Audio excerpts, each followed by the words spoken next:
Hello বন্ধুরা, কেমন আছো তোমরা সবাই? আশা করি অনেক অনেক ভালোই আছো। আর তোমাদের ভালোবাসায় আমিও অনেক ভালো আছি, কারণ তোমরা আমাকে যে পরিমাণে ভালোবাসা দিয়েছো এবং সাপোর্ট দিয়েছো তা আমি কোনোদিন ভুলতে পারবো না। তাই তোমাদেরকে মজা দেওয়ার জন্য আবারও একটি নতুন গল্প নিয়ে হাজির হলাম। গল্পটি শোনার মতো, আশা করি তোমাদের দাঁড়িয়ে যাবে এবং তোমরা হাতের কাজ করতে সবাই হেডফোন নিয়ে বসে যাও। যদি আমার গল্প শুনে মজা পাও তাহলে অবশ্যই আমার চ্যানেলটি সাবস্ক্রাইব করবে। তো চলো বন্ধুরা, আমরা কথা না বাড়িয়ে আসল গল্পে চলে যাই। আমার বউ তার শ্বশুরের অনেক সম্মান আর সেবা করত। প্রতিদিন তার মাথায় মেসেজ করে দিত, কিন্তু যখনই আমি অফিস থেকে ঘরে ফিরতাম আমার স্ত্রী বাথরুমে চলে যেত। আমার তার উপরে অনেক সন্দেহ হতো। একদিন যখন আমি অফিস থেকে তাড়াতাড়ি ঘরে চলে এলাম, যেটা দেখলাম সেটা দেখে আমার পায়ের নিচে থেকে মাটি সরে গেল। আমি আমার স্ত্রী মঞ্জুকে অনেক ভালোবাসতাম। আমি তার সব কাজ সহ্য করতাম, তার প্রত্যেকটা মনের ইচ্ছে পূরণ করতাম। কিন্তু সেই দিন তাকে দেখে আমি অবাক হয়ে রইলাম। আমি বিশ্বাসই করতে পারছিলাম না যে আমার বউ মঞ্জু এতটা ভুল কি করে করতে পারে। মঞ্জু আমার বিয়ের রাতে আমাকে কথা দিয়েছিল যে সে আমার আর আমার পরিবারের সব সময় খেয়াল রাখবে, কিন্তু আমি কি করে বুঝবো যে মঞ্জু এরকম কিছু করবে। আমার আজও মনে আছে আমার বিয়ের সেই দিন যখন মঞ্জুকে আমি নিজের ঘরে এনেছিলাম। সে আমার ঘরে লাল বিয়ের পোশাক পরে বসেছিল। মঞ্জুকে এতটা সুন্দর দেখাচ্ছিল যে আমি বিশ্বাসই করতে পারছিলাম না যে সামনে বসে থাকা এত সুন্দর বউ আমার। আমার এটা সৌভাগ্য ছিল যে মঞ্জু আমার স্ত্রী। আমি আর মঞ্জু নিজের বিয়ের রাতে নিজের ঘরে বসেছিলাম। আমি আর মঞ্জু হাজারটা কথা দিয়েছিলাম একে অপরকে, সাথে জীবনটা শুরু করেছিলাম। আমি মঞ্জুকে কথা দিয়েছিলাম যে আমি তাকে সব সময় খুশিতে রাখব, আর মঞ্জুকে বললাম যে সেও যেন আমাকে অভিযোগের সুযোগ না দেয়। আমি আমার স্ত্রীর সাথে আমার জীবনের সব কথা শেয়ার করতাম। আমি মঞ্জুকে বললাম যে আমার মায়ের ছোটবেলাতেই স্বর্গবাস হয়েছে। আমার বাবা এই জন্য বিয়ে করেনি যে দ্বিতীয় মা আসার ফলে আমার আর আমার বোনের জীবন যেন শেষ না হয়ে যায়। এই জন্য আমার বাবা সব জীবন একা পার করে দিয়েছে। আমি মঞ্জুকে বুঝিয়ে দিয়েছিলাম এবার আমার বাবার আর এই ঘরের খেয়াল তাকেই রাখতে হবে, কেননা আমার বোনের বিয়ে আমার সাথে সাথেই হয়ে গিয়েছে। আমার বিয়ের আগে আমার বাবার খেয়াল আমার বোনই রাখত। মঞ্জুর হাতের মেহেন্দির রং এখনো হালকা ও হয়নি, আর তাতেই ওকে ঘরের সমস্ত কাজ দেখতে হতো। এমনিতে তো ঘরের মধ্যে অনেক কাজের লোক ছিল, কিন্তু কাউকে তো কাজের লোকদের মাথার উপরেও থাকতে হয়। মঞ্জু বিয়ের কিছুদিন পরেই আমাদের বাড়ির সব দায়িত্ব সামলে নিয়েছিল। আমার জীবনে সে যেন কৃপা হয়ে এসেছিল। সে আমার অনেক খেয়াল রাখত। সব থেকে খুশির কথা হলো আমার বাবারও সে খেয়াল রাখত। আমার বাবা একজন বয়স্ক মানুষ ছিলেন। বাবা বেশিরভাগ সময় চার পেয়ে বিছানায় পার করে দিতেন। মঞ্জু আমার ঘরটাকে এত সুন্দর করে সামলে নিয়েছিল যেন সে সবসময় এই বাড়িতেই থাকত। যখন কিনা আমাদের বিয়ের মাত্র 2 মাসই হয়েছিল, এত কম সময়ে মঞ্জু আমাদের সবাইকে আপন করে নিয়েছিল। আমি আমার বাবার একমাত্র ছেলে ছিলাম। তার সব ব্যবসা আমি দেখতাম। বিয়ের পরে বেশি সময় বাড়িতে থাকতে পারিনি, কেননা সব কাজ আমারই দায়িত্বে ছিল। আমার কাজে আমার সাথে দেওয়ার মতো কেউ ছিল না। বাবাও অসুস্থতার কারণে কাজ থেকে ছুটি নিয়ে অনেক দিন আগেই বসে গিয়েছে। এই জন্য আমি বিয়ের পরে বেশিরভাগ সময় ঘরে থাকতে পারতাম না। বিয়ের পরে সকালবেলা অফিসে যেতাম আর বিকেলবেলা ঘরে আসতাম। আমি যখন অফিস থেকে ঘরে ফিরতাম আমার স্ত্রী মঞ্জু তখন আমার ঘরের কাজে আর বাবার সেবায় থাকত। আমার বাড়িতে কাজের লোক বাকরের অভাব ছিল না, কিন্তু সে সবসময় বলতো বাবার ক্ষেত্রে কোনো ক্ষেত্রেই বোঝাপড়া করা উচিত না। যখন আমি এই জিনিসটা দেখতাম যে মঞ্জু আমার ঘরের এত ভালোভাবে খেয়াল রাখছে, তখন আমি ভাবতাম যে আমি কত সৌভাগ্যবান যে আমি এত সুন্দর, বুদ্ধিমতী আর এত খেয়াল রাখা একজন স্ত্রী পেয়েছি। কেননা আমাদের পরিবারে আমি আমার ভাইয়ের বউদের তার স্বামীর সাথে আলাদা করে ঘর বসাতে দেখেছি, আর তারা তাদের বাবাকেও একা ছেড়ে দিয়েছে। কিন্তু মঞ্জু তো আমাদের ঘর পরিবারকে জুড়ে রেখেছিল। আমার বোন যখনই শ্বশুরবাড়িতে আসত মঞ্জু আমার বোনের ততটাই খেয়াল রাখত যতটা আমার আর বাবার রাখত। আমার বোন যখন মঞ্জুকে বাবার খেয়াল রাখতে দেখল, সে আমাকে বলল, দাদা প্রায় শ্বশুরবাড়িতে বাবার জন্য আমি চিন্তা করতাম, কিন্তু এখন যখন থেকে বৌদিকে তার খেয়াল রাখতে দেখেছি, এবার আমার আর চিন্তা নেই। আমি তো নিজেই আমার বোনের থেকে এই কথাটা শুনেই অনেক খুশি হলাম। আর আমি নিজের বোনকে বললাম, মঞ্জুর থাকতে তোকে একদম চিন্তা করতে হবে না, ও বাবার অনেক ভালোভাবে খেয়াল রাখে। আমিও মঞ্জুর অনেক খেয়াল রাখতাম। তার কোনো জিনিসের অভাব হবে না, আমি কখনো অভাব হতে দেইনি। আমি মঞ্জুকে অনেক ভালোবাসতে থাকলাম। 1 মিনিটের জন্য তাকে দূরে থাকতে দিতাম না। যখন অফিস হতো তখন বারবার তাকে ফোন করতাম। একদিন বাবার শরীর হঠাৎ অনেক খারাপ হয়ে গেল। বাবা বলল যে তার পায়ে হঠাৎ অনেক ব্যথা হতে শুরু করেছে। আর কেননা সে এখন বেশিরভাগ সময় বিছানায় পার করে, এজন্যই তার পায়ে অনেক ব্যথা শুরু হয়েছে। ডক্টর বলেছেন বাবার পায়ে ম্যাসেজ করা দরকার। তার একটু কাজ করা উচিত, যাতে তার পায়ে ভালোভাবে চলাচল হতে পারে। ডাক্তার ম্যাসেজের সাথে সাথে কিছু ওষুধ বলে দিয়েছিলেন।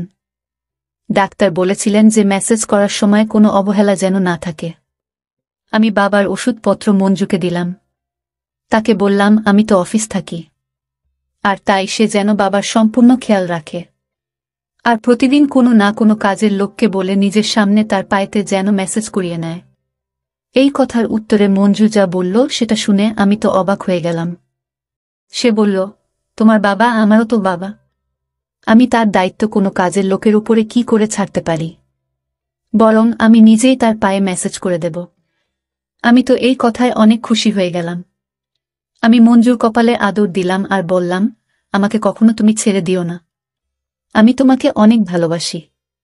এখন মঞ্জু রোজ সকালে আমার সাথেই ওঠে, আমার জলখাবারের ব্যবস্থা করে, আর আমাকে অফিস পাঠায়। মঞ্জু রোজ বাবার পায়ে আর হাতে মেসেজ করে দেয়, যাতে তার শরীরের সবকিছু সঞ্চালন ভালোভাবে হয়, আর তার পায়ে যাতে ব্যথা না হয়।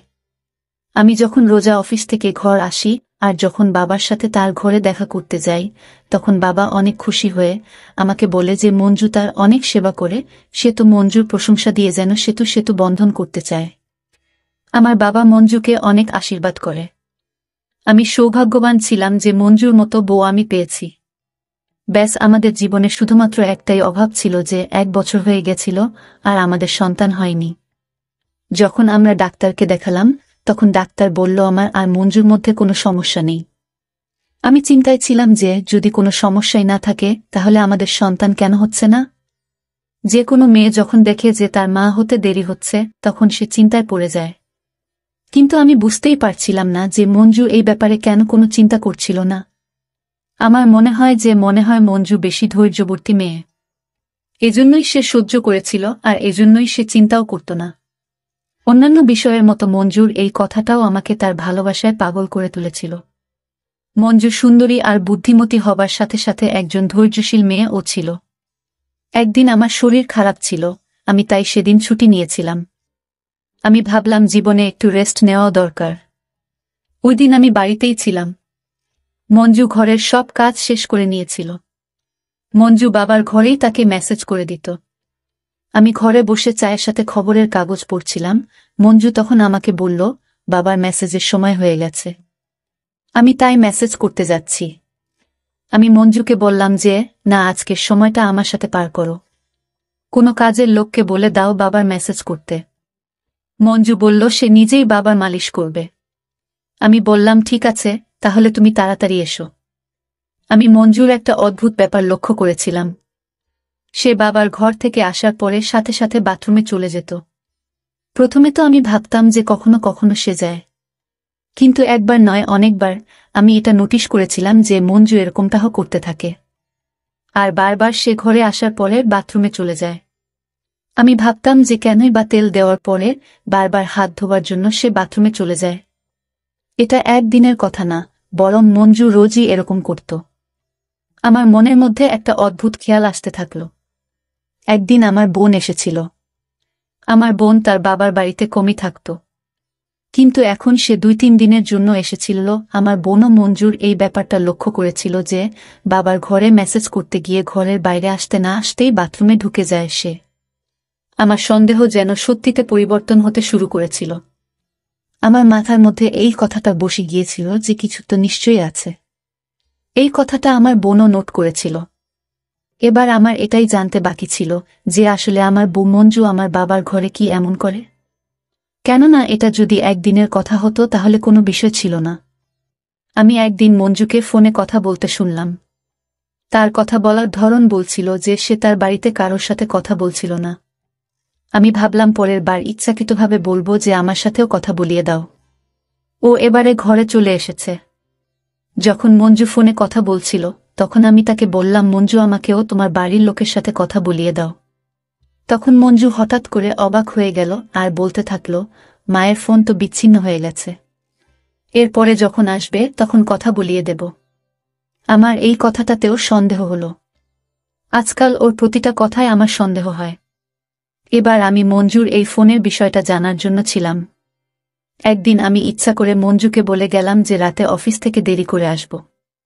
কিন্তু এটা আমার আগে থেকেই ভাবনা চিন্তা করা প্ল্যান ছিল, যাতে আমি কিছুটা আগে আসতে পারি, যাতে মঞ্জু জানতে না পারে আমি ঘরে এসে গেছি। আর আমি লুকিয়ে দেখব যে মঞ্জু বাবার ঘরে আসলে কি করে। আমি মঞ্জুকে বললাম যে আমি অফিস থেকে দেরি করে আসব, কিন্তু আমি সময়ের আগেই অফিস থেকে ঘরে চলে আসি। আমি আমার শোয়ার ঘরে গিয়ে দেখলাম সেখানে মঞ্জু ছিল না। আমি বুঝে গিয়েছিলাম যে মঞ্জু বাবার ঘরেই হবে। আমি আস্তে আস্তে তার ঘরের দিকে গেলাম। আমি বুঝতে পারছিলাম না যে আমি ঠিক করছি নাকি ভুল করছি। আমি আমার মনের ভিতর থেকে সন্দেহ বের করতে চাইছিলাম। আমার বাবা এত বছর বিয়ে ছাড়াই ছিল, তাই আমার সন্দেহ যে আমার স্ত্রী তার সাথে। যখন আমি লুকিয়ে বাবার ঘরে দেখতে থাকলাম, আমি যেটা দেখলাম সেটা দেখে আমি অবাক হয়ে দাঁড়িয়ে রইলাম। আমি অবাক ছিলাম যে যেমন আমি ভেবেছিলাম তেমন তো নয়। আমি লজ্জিত ছিলাম যে নিজের স্ত্রীকে কি ভেবে ফেলেছিলাম। আর আমি নিজের বাবাকেও সন্দেহ করলাম। আমি দেখলাম মঞ্জু তো বাবার মাথার ম্যাসাজ করছিল। আর এমন কিছুই নয় যা আমি ভেবেছিলাম। আমি এটা ভাবার আগে আমার একবার বোঝা উচিত ছিল যে মঞ্জু একজন বিবাহিত মহিলা আর সে ঘরের কাজ করায় ব্যস্ত থাকে। আমি যতটা খুশি ছিলাম এই জন্য যে আমার সন্দেহ ভুল বেরিয়েছে, ততটাই আমার নিজের উপরে আফসোস ছিল। আমি নিজের বাবা আর নিজের স্ত্রীর উপরে কি করে সন্দেহ করতে পারি। আমি নিজের চিন্তার জন্য লজ্জিত হয়ে যখন নিজের ঘরে বসেছিলাম, তখনই মঞ্জু ঘরে চলে আসলো। মঞ্জু আমাকে জিজ্ঞাসা করল, তুমি চলে এসেছ?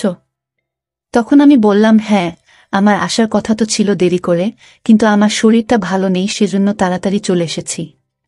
এই কথা সে যে জবাব দিল সেটা শুনে আমি চিন্তায় পড়ে গেলাম। মঞ্জু বলল যে সে জানত আমি অফিস থেকে তাড়াতাড়ি চলে আসব, কেননা সে অফিসে ফোন করেছিল। সেখান থেকেই জানতে পারে যে আমি বেরিয়ে পড়েছি। এবার তো আমার মাথার মধ্যে আবার ঘুরতে থাকলো যে কি জানি আজ মঞ্জু আর আমার বাবা কিছু করে থাকতে পারে, কেননা মঞ্জু তো জানত যে আমি ঘরে আসছি। আমি আজ যেটা দেখলাম সেটা ভুল বলে মনে হচ্ছিল।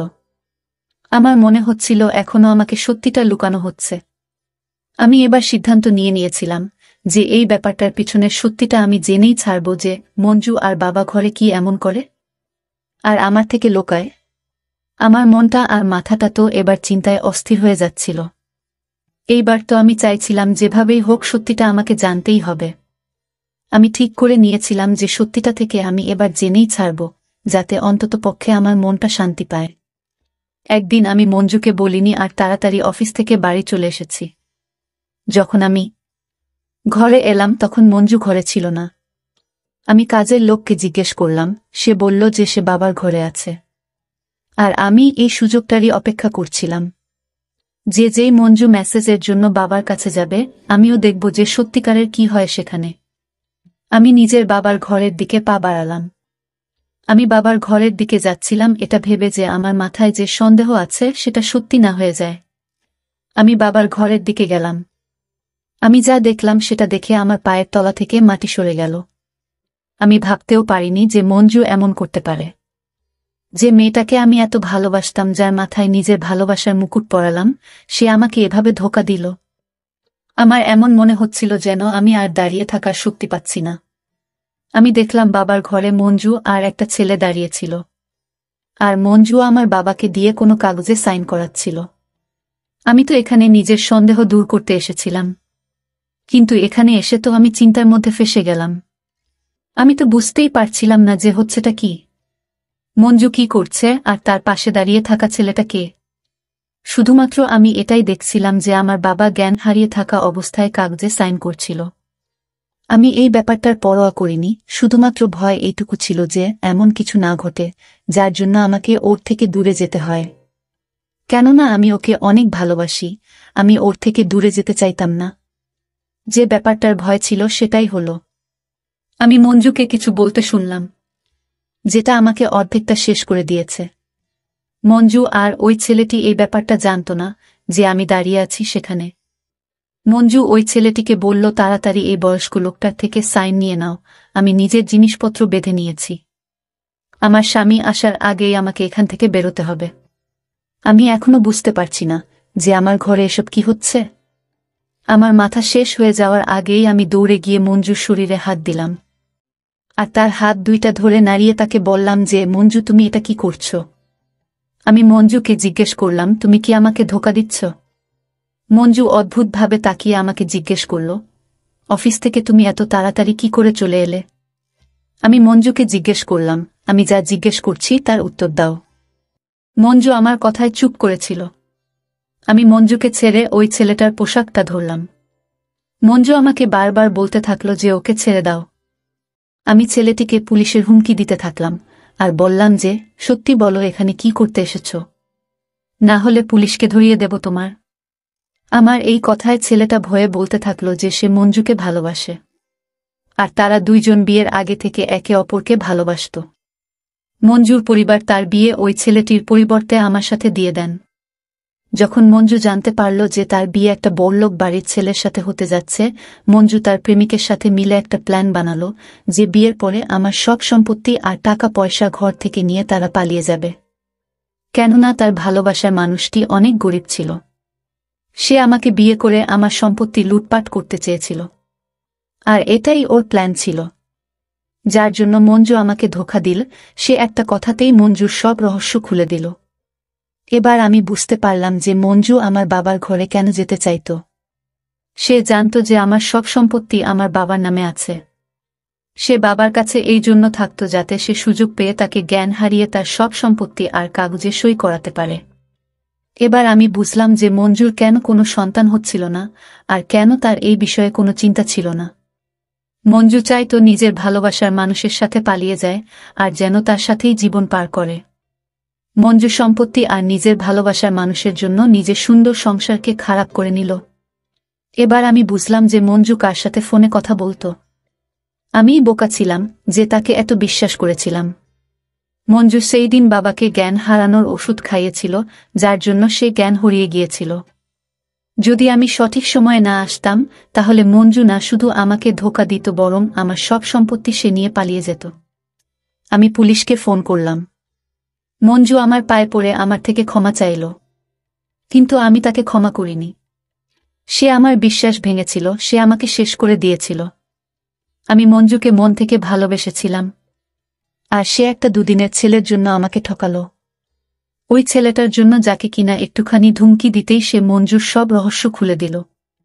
এখন হয়তো মঞ্জু বুঝতে পেরেছে যে সে অন্যায় করেছে, কিন্তু এখন কি লাভ? এখন সময় চলে গেছে। মঞ্জু শুধু টাকার লোভে আমার সাথে প্রতারণা করেছে। সে একবারও ভাবেনি যে আমি তাকে এত ভালোবাসি।